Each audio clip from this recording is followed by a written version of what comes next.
Hello po, good morning, good afternoon, and good evening. Shooter MK45 USA po ito, TV. Gusto ko lang po ipagbigay alam na yung schedule ng interview ni Miss Joanne JTN Topacio ay na ahead of time po, ahead ng one day. Instead of Saturday, sa Friday na po. This coming Friday, April 12, 11:30 Philippine Time. Friday, 11:30 PM. 11:30 po ng gabi sa Friday ang interview kay Miss Joanne JTN Topacio ni MK Shooter TV.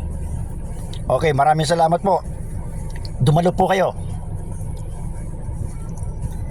Friday, 11:30 PM, April 12. Okay, thank you po, thank you.